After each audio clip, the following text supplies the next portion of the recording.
Help! On the day before my grandchild's funeral, a faint voice came from somewhere. Huh? What? As I listened closely, it seemed to be coming from inside the coffin. Trembling with fear, I opened the lid of the coffin, and there was my 3-year-old granddaughter, who was supposed to have died from illness, tied up with chains. I couldn't comprehend what was happening. Grandma, you know. As unbelievable facts were told from my granddaughter's mouth, I was at a loss for words. Unforgivable. How could this happen? The anger welling up inside me exceeded my limits of patience. I lost my husband in an accident when I was 38. As a widow, I devoted all my energy to raising my son, Timothy, who was 13 at the time. When Timothy was 34, he married a woman named Sarah. You can finally relax now, my friends all said, acknowledging my years of hard work. Timothy and Sarah lived about a 30-minute drive from my house, maintaining a comfortable distance. Soon after their marriage, we found out she was pregnant, and I was eagerly awaiting the birth of my first grandchild. When Sarah was in her 3rd trimester, I visited their house to share some vegetables. We weren't sure about the baby's gender for a while, but it turns out it's a girl, Timothy said. Oh, how exciting! I replied. Yes, but I really wanted a boy, he sighed. The couple seemed visibly disappointed at the baby wasn't their desired gender. With a girl, you'll have the joy of choosing cute outfits, I said, trying to cheer them up. Of course, I thought the gender didn't matter as long as the baby was born healthy, but I was trying to boost their spirits. However, they were so shocked they didn't respond at all. Still, I thought once they saw their adorable newborn, they'd forget they ever felt that way. A few months later, my granddaughter was born safely. They named her Olivia, and she was the sweetest little girl. I truly understood the saying, too precious for words. I visited my son and daughter-in-law whenever I could to see my granddaughter. However, as I observed the two of them, something bothered me.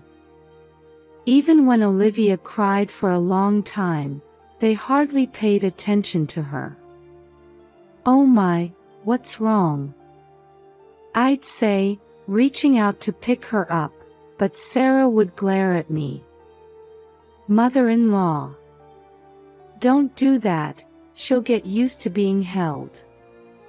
But isn't it pitiful to leave her crying like this?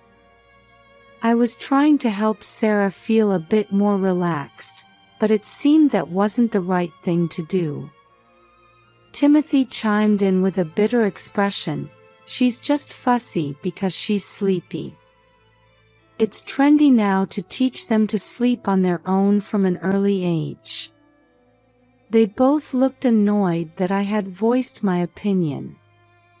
I suppose child-rearing has changed a lot since my day, I said, deciding to step back and observe for a while. However, as Olivia grew, my doubts about my son and daughter-in-law's parenting only increased.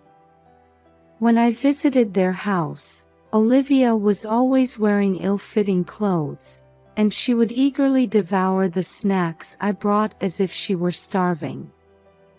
Are they really taking proper care of her? Worried, I tried to talk to my son about it, hoping to offer some help. Stop nagging. Don't interfere with how we raise our child, Timothy shouted, refusing to listen. What's more, every time I said something, he started treating Olivia roughly. Witnessing such behavior, I found myself unable to speak up and decided to keep quiet. A little while later, around Olivia's 3rd birthday, Sarah became pregnant with their 2nd child. While I was babysitting Olivia during their prenatal checkup, they returned home overjoyed. They had found out their next child would be a boy. "Yes. I'm so excited," Timothy exclaimed. "That's wonderful news. Olivia, you're going to have a little brother," I said. "Yes. I can't wait to meet my brother," Olivia cheered. Seeing Timothy and Sarah's happiness and Olivia's joy, I felt relieved. Maybe they're slowly becoming a real family, I thought. However, my relief was short-lived. Around this time, Olivia started falling ill frequently. Several times, I'd receive a message from Timothy the day before a planned visit saying, "Tomorrow won't work." When I asked why, he'd say Olivia wasn't feeling well. Even when I offered to visit and check on her, they refused. After persistent pleading, they finally allowed me to come over, and I rushed to their house. When I finally saw Olivia after a long time, she looked emaciated. "Doesn't she need to be hospitalized? If she's at home, it can't be that serious, right?" I asked. Timothy hung his head, covering his face with his hands.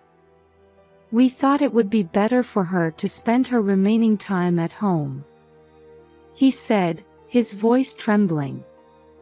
Hearing my son speak like this, I knew something was terribly wrong.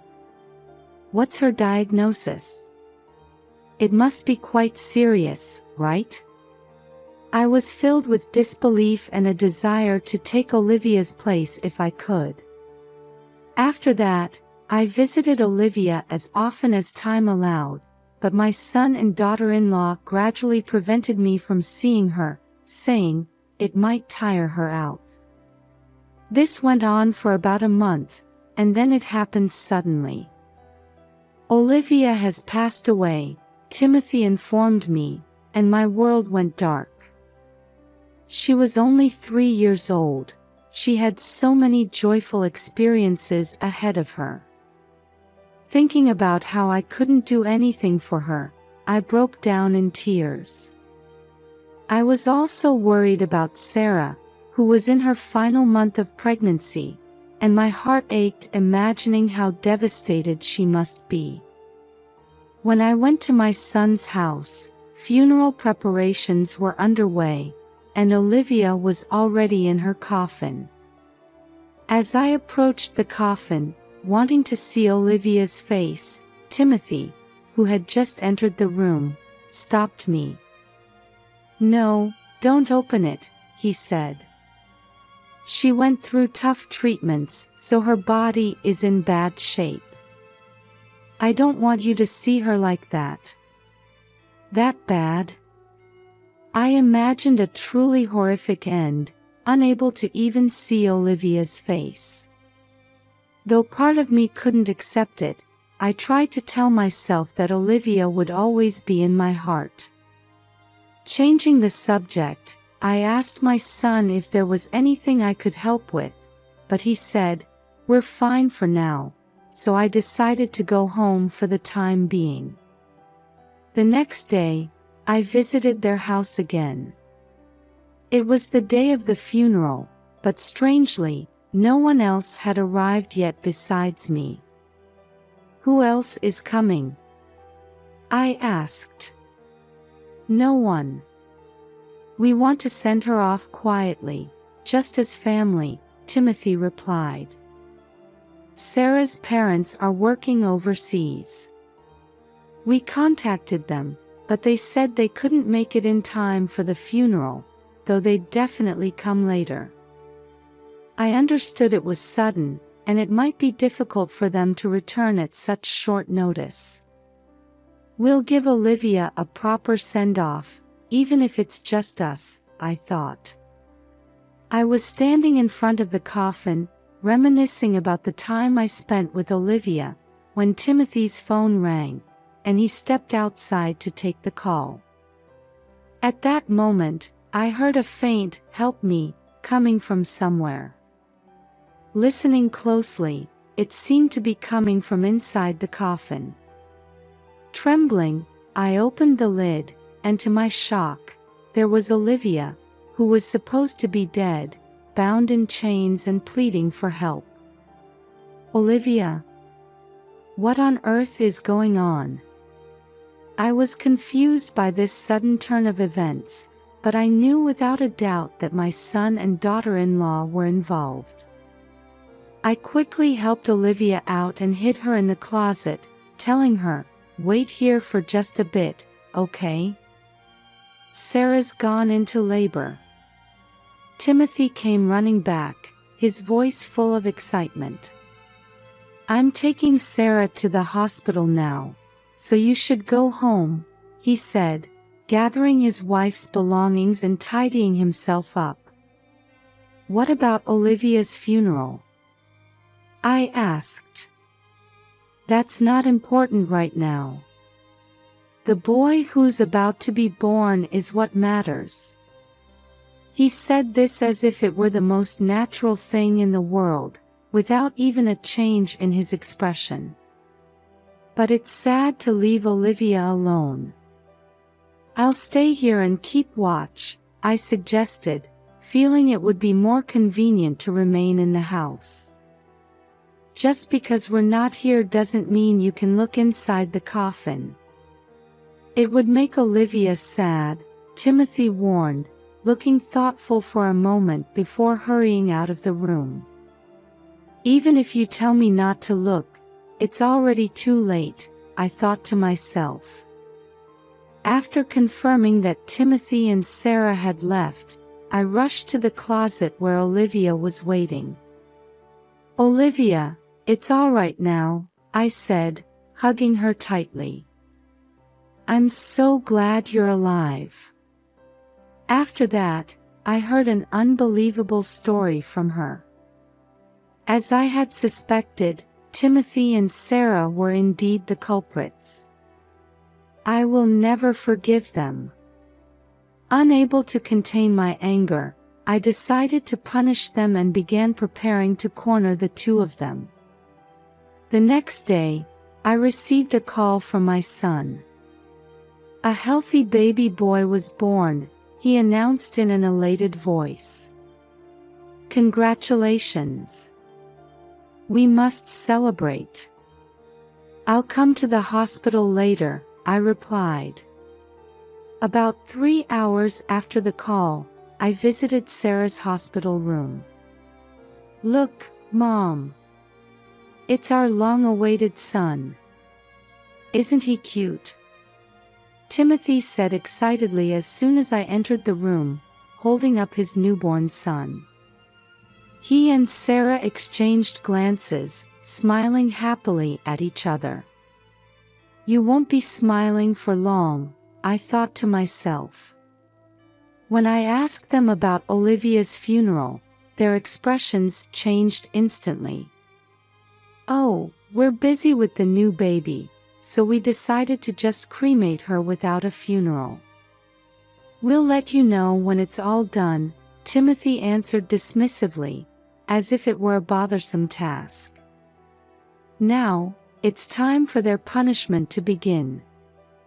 I gave a signal behind my back, and Olivia ran towards the newborn baby. "Wow! He's so cute. This is my little brother, right?" Seeing this, my son and his wife were visibly shocked, looking back and forth between Olivia and me. "Oh my! Olivia!" I pretended to be surprised by her appearance. "You opened the coffin. Didn't I tell you not to?" Timothy confronted me, his tone harsh.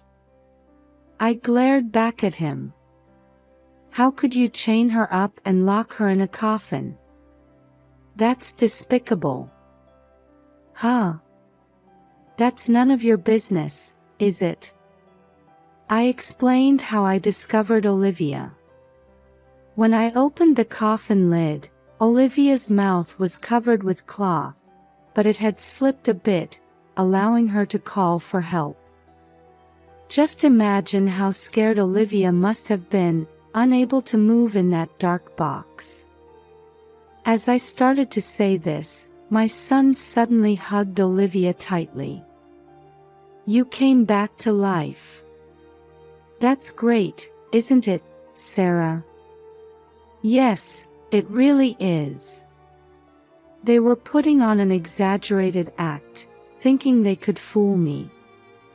Olivia, can you tell me why you were in that box? I asked my granddaughter with a gentle smile. Well, Daddy and Mommy wrapped me up tight. Then they said a devil was coming, so I had to wait there, Olivia explained, stumbling over her words but trying her best. She's saying this, but can you explain what it means? I asked. Timothy had lost his earlier bravado and became less talkative. Not wanting Olivia to see me corner her parents, I beckoned her and said, I need to have an important talk with your parents now. Can you wait in the hallway with my friend? Okay, I understand, she replied. I had asked a friend to come along and help me with this situation. After confirming that Olivia had left the room, I slowly turned to face Timothy and Sarah. Now, I need you to explain everything clearly, I said. Unable to withstand my piercing gaze, they quickly averted their eyes. You can't believe what a child says. That's right. She's only 3 years old. Her memory can't be trusted. They desperately tried to deny their actions, refusing to admit what they had done. I took out a notebook from my bag and held it out to them. But what's written here is true, isn't it?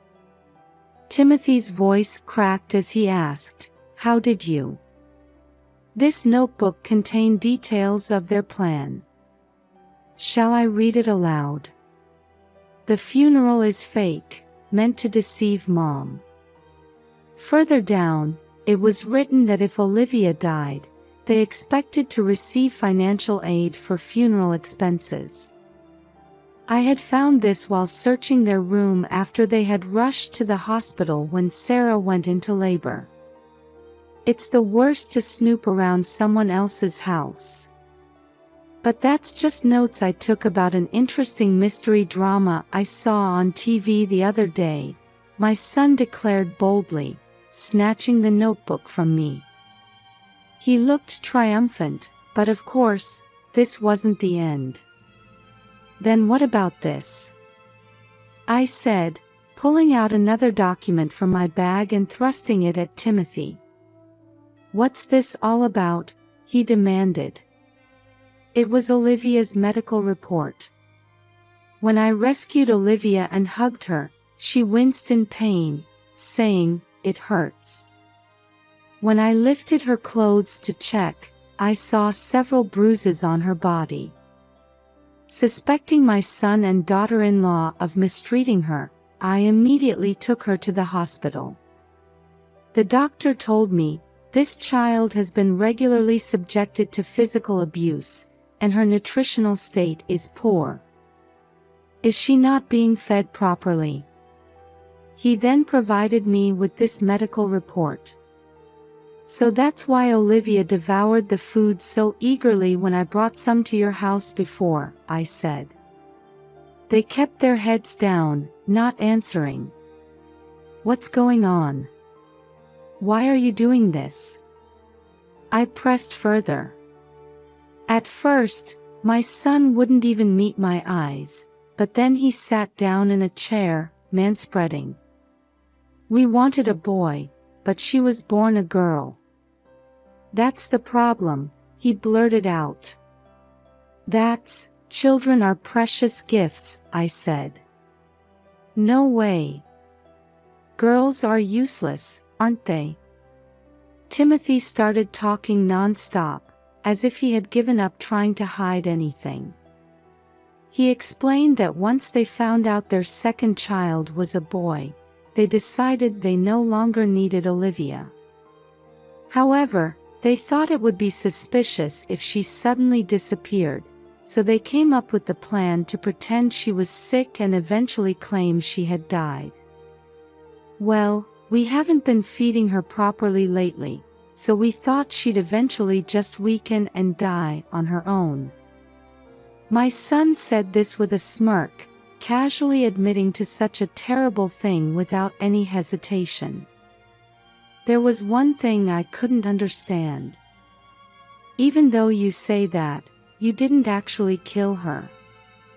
Isn't that because deep down, as parents, you truly love Olivia? I asked.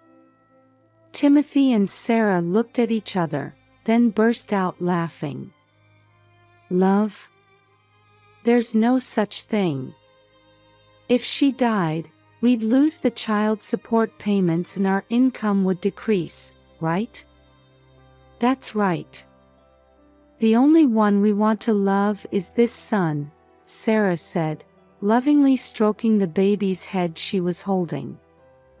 At that moment, I realized my anger had reached its peak. If that's the case, there was no need to chain her up and put her in a coffin. I shouted, suppressing the urge to slap them both. However, my anger didn't seem to affect them at all. But that wouldn't create the right atmosphere, you know. Besides, kids can do unexpected things, so we thought it would be safer to keep her restrained and locked in the coffin, my son said matter-of-factly. My body trembled with rage at his nonchalant attitude.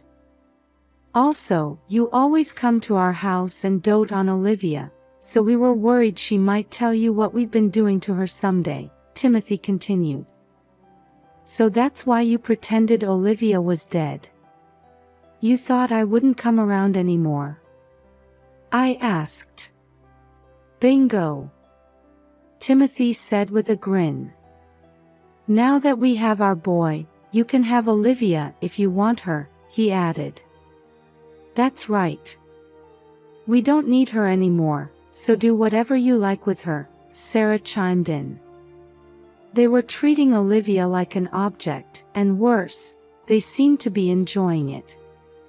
Before I knew it, I had grabbed my son by the collar. Want to fight? I won't go easy on you just because you're my mother, Timothy said provocatively. But I realized that if I gave in to this, I'd be no better than them. So I let go of my son and glared at them both. I'll raise Olivia and your newborn son myself, I declared. What? Are you crazy? We're not giving up our son. No way. They shouted angrily. It was time to deliver the final blow of my punishment. I've already reported this incident to the police and Child Protective Services. You should be prepared for how the authorities will judge parents who abuse their children, I said. As soon as I said this, Sarah grabbed Timothy's arm and kept shaking it, pleading, "What are we going to do?" over and over. But Timothy just stood there, dumbfounded, unable to answer. I think the police might be arriving here soon, I added. Wait a minute. What if they really take our son away? What should we do? Timothy asked. That's not my problem. You brought this on yourselves, I replied coldly. We'll take good care of Olivia from now on, so please tell them your report was a mistake, they begged, bowing their heads to me. As if I could believe that. I said, pushing them away. They muttered, "What should we do?" and slumped down where they stood. After that, Timothy and Sarah were arrested, and the children were temporarily placed in protective custody. The incident was widely reported in the news and weekly magazines, with my son and daughter-in-law's names and faces exposed. Even after they're released from prison, they'll likely live the rest of their lives being pointed at and whispered about. As for me, I ended up taking in and raising both grandchildren. With another precious little one added to my life, I can't stop smiling. My friends tell me, "You look so youthful these days." Perhaps it's because I have a new purpose in life. I'm not entirely displeased with the compliment. Olivia is a great help around the house, and I'm truly grateful for her.